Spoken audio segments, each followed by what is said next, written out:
if you take a box, you wrap it up with a few little rattly things inside of it, and you give it to a small child, they're going to be amazed and they're going to have so much fun just unwrapping the box, tearing the paper off, trying to get inside the box. You might pick it up for them and shake it up a little bit, and they hear it rattle and they start smiling. They get really excited about that.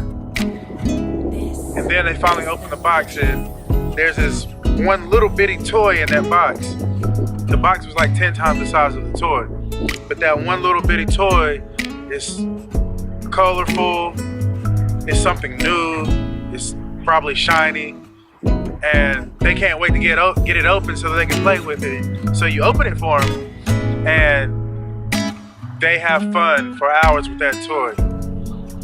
Then it gets old and they're ready for something else. Or they might go back to the box and play with the box. So, say that to say, I think a lot of us have forgot how to live like children do and think like children think. It is the smallest, insignificant thing that attracts them and makes them happy in life. And I think as we grow up and we become adults, we're taught that things need to be expensive. They have to hold some kind of value that society has placed on it. But as kids, they don't think that way. And you know, I think with the holidays, a lot of us have looked at the holidays as Thanksgiving comes around, we gotta have the nicest dinner, we gotta have all the decorations up. Christmas comes around, we gotta have a bunch of Christmas presents under the tree, we gotta have the fireplace lit. If we don't have money to buy our kids presents, or a lot of presents, or the things they said they wanted, then we failed at Christmas time. Then you have other people who talk about, you know, Jesus being born at Christmas. I am a spiritual person. I do believe in God.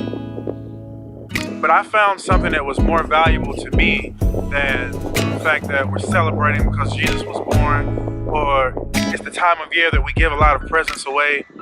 I found as a youth, my dad made every holiday amazing just by his spirit, just by who he was. He seen it as a time for family to come together, and no matter how big problems were, no matter what had happened, if, you know, Cousin Joe had fought with Aunt Jack 2 days before, nobody cared. You know, nobody cared about that.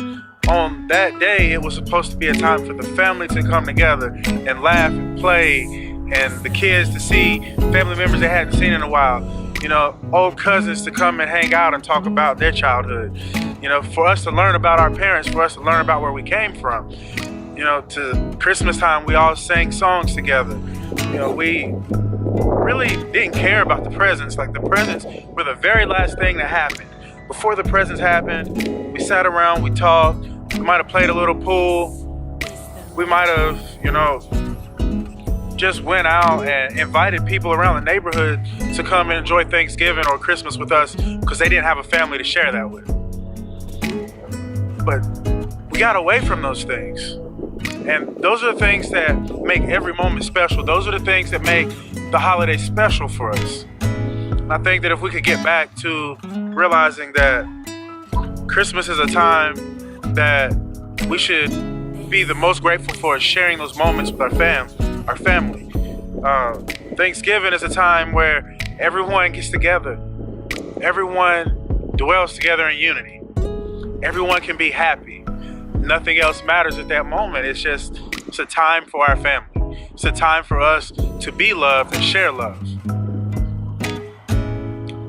It's not about the presents, because I can tell you right now, there have been several years where I was not able to give my children the Christmas that I wanted them to have.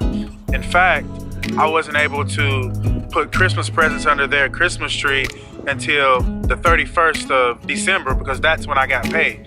So we brought in the new year opening up presents that way. It's not about that.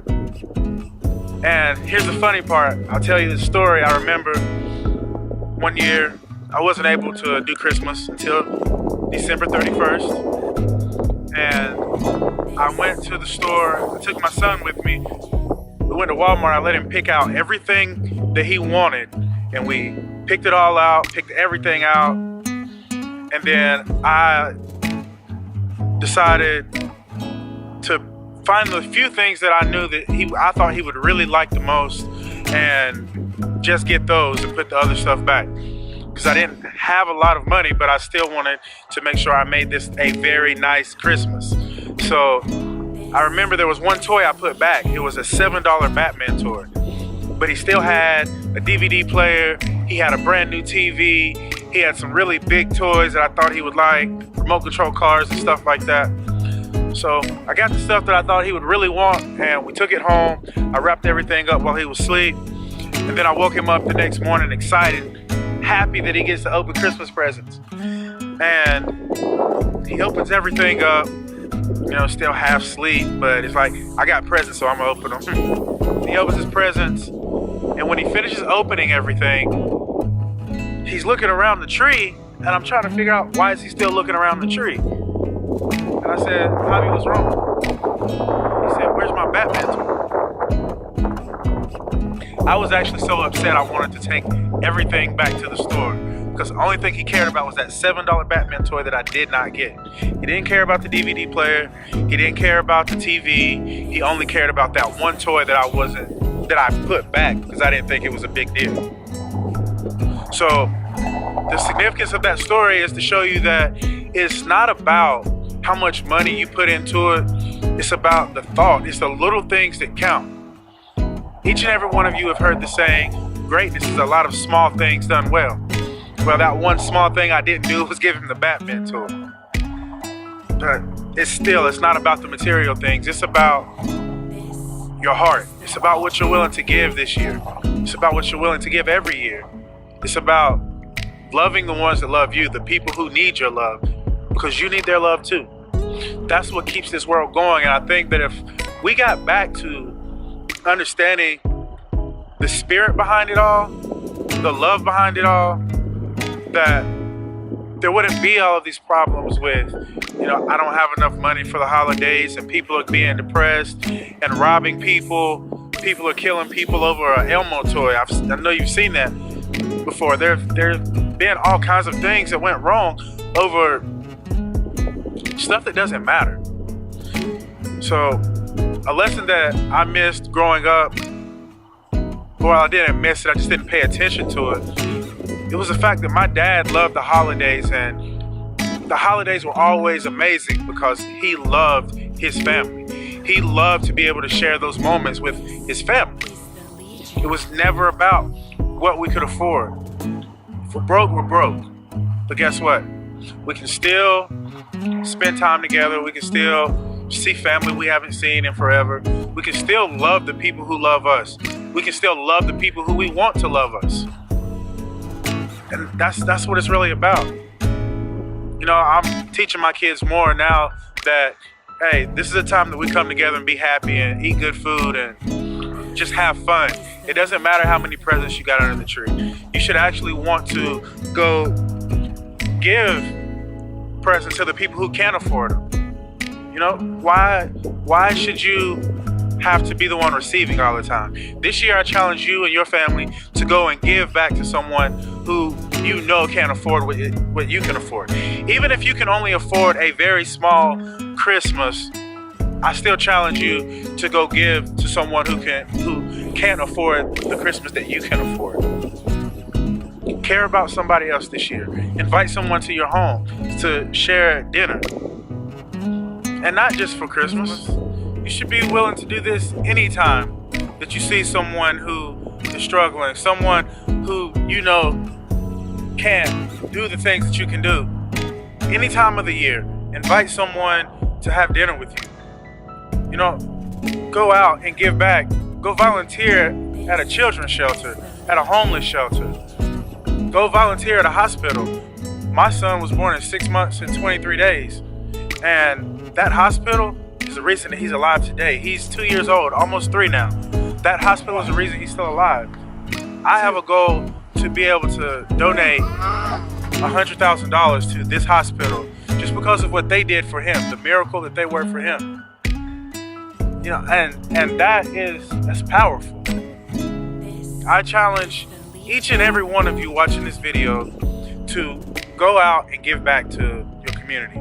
Go out and give back and just give to people who need it. Because I'm going to tell you right now that if you have a cell phone that you're watching this video on, if you have a computer that you're watching this on, then you have privileges that somebody else doesn't have in this world. So you're able to give something back to people who need it. If you have a cell phone, hey, next time you're in a store and ask, do you want to donate $1 to hungry people and the starving children in Ethiopia, donate that $1. If you don't have $1 to donate, ask them, hey, can I donate 50 cents? I'm pretty sure they won't say no. Donate. Every time you go to McDonald's, for you people who still eat McDonald's, they have a collection thing that you can put your change in. If you go and you buy your food and you have 30 cents left over, put that 30 cents in there. That way you're still giving back. It's not how much you give, it's the fact that you give, that you are willing to give to a cause greater than yourself, greater than what you want in life. Earl Nightingale said, our reward is in direct proportion to our contribution. Learn to give and you will receive, and you will prosper in ways that you may have never thought that you could. I'm not telling you that you have to give more than anybody else. I'm just saying give the most that you can give. My goal personally is to be able to give more than anyone on this earth. I'll probably never be able to do that, but I do want to be able to get as close to that as possible. And with a mindset like that, I know that I'm always going to give my best. I'm going to give to those in need. I want to say to all of you, happy holidays. It's a little late for Thanksgiving, but still happy late Thanksgiving, happy Christmas, happy New Year's. Make sure you tune in for the next episode of The Reality State of Mind. I'm going to be sharing something that's really close to me. It took me a very long time to be able to share this with anyone. So I want you to make sure that you tune in and hear this message, hear my story, hear what has really driven me and what has really changed my life. Until next time, I love you. Hope you enjoyed this reality check. Commit to dedication. Peace.